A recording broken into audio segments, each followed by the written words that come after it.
नमस्ते दोस्तों, आपका स्वागत है मेरे चैनल पर। आज हम चर्चा करेंगे भारतीय राजनीति के एक महत्वपूर्ण विषय पर। भारतीय राजनीति में उत्तर प्रदेश की रायबरेली और कैसरगंज लोकसभा सीटों का उम्मीदवार घोषणा करना हमेशा चर्चा का विषय रहा है। इस बार भी भारतीय जनता पार्टी ने दिनेश प्रताप सिंह को रायबरेली से और करण भूषण सिंह को कैसरगंज से उम्मीदवार बनाया है। बीते दिनों सांसद बृजभूषण शरण सिंह ने बयान दिया था कि कैसरगंज का नाम हिंदुस्तान ही नहीं बल्कि पूरी दुनिया में महक रहा है। जहां तक टिकट की बात है तो हमारे क्षेत्र में कार्यकर्ता चैतन्य है, पार्टी चुप है। बारात सजी है लेकिन दूल्हा गायब है। लेकिन मेरा दावा है कि यदि भाजपा हाईकमान 1 घंटा पहले भी घोषित कर देगी तो बड़ी जीत के साथ दिल्ली पहुंचेंगे। उन्होंने कहा था कि प्रदेश और केंद्रीय नेतृत्व यहां के कार्यकर्ताओं की भावनाओं का ख्याल जरूर रखेगा। भाजपा ने उन्हें तो नहीं लेकिन उनके बेटे को टिकट दे दिया। कैसरगंज सीट पर नामांकन के लिए अंतिम तारीख 3 मई है। इस सीट में 5वें चरण में मतदान होगा।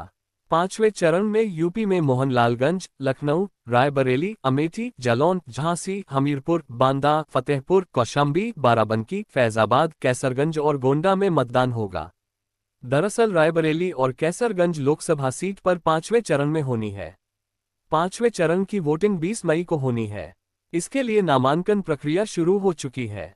इसको लेकर रायबरेली और कैसरगंज लोकसभा सीट के लिए लगातार मंथन चल रहा था।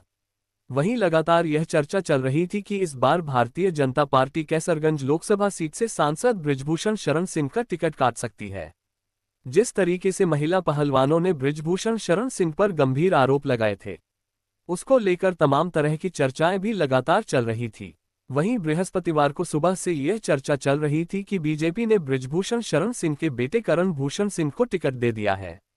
कैसरगंज से करण भूषण सिंह का उम्मीदवार बनना भी राजनीतिक दलों के बीच महत्वपूर्ण है।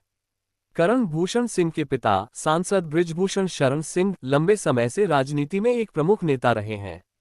करण भूषण सिंह का उम्मीदवार बनना इस सीट पर भाजपा की रणनीति का एक हिस्सा है, जो ये सुनिश्चित करने का प्रयास कर रही है कि वहां से राजपूतों का समर्थन प्राप्त किया जा सके। हाल ही में हुई हलचल को रोकने के लिए राजपूत उम्मीदवार को टिकट देना जरूरी था। वहीं बीजेपी ने रायबरेली सीट से दिनेश प्रताप सिंह को टिकट दिया है। दिनेश प्रताप सिंह योगी सरकार में मंत्री हैं। दिनेश सिंह कभी गांधी परिवार के भी खास रहे हैं। कांग्रेस के गढ़ रायबरेली को जीतने के लिए बीजेपी ने अपनी पूरी ताकत झोंक दी है। लेकिन जानकारों की माने तो रायबरेली लोकसभा सीट बीजेपी के लिए इतनी मुफीद नहीं होगी, क्योंकि रायबरेली सीट गांधी परिवार की सीट मानी जाती है। वहीं दिनेश प्रताप सिंह रायबरेली से ताल्लुक रखते और योगी सरकार में मंत्री हैं। उनकी स्थिति मजबूत है, वहां से गांधी परिवार को हराया जा सकता है। दावों की माने तो रायबरेली सीट से सोनिया गांधी की बेटी प्रियंका गांधी या राहुल गांधी चुनाव लड़ सकते हैं। अगर ऐसा होता है तो दिनेश प्रताप सिंह चुनौतियों का सामना करना पड़ सकता है। लेकिन ये राजपूतों की पहचान है कि वो चुनौतियों से लड़कर चुनौती को खत्म कर देते हैं।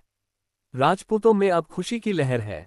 उनके चहेते उम्मीदवार को टिकट मिला है। कैसरगंज लोकसभा सीट पर बसपा प्रत्याशी नरेंद्र पांडेय ने नामांकन भी कर दिया है।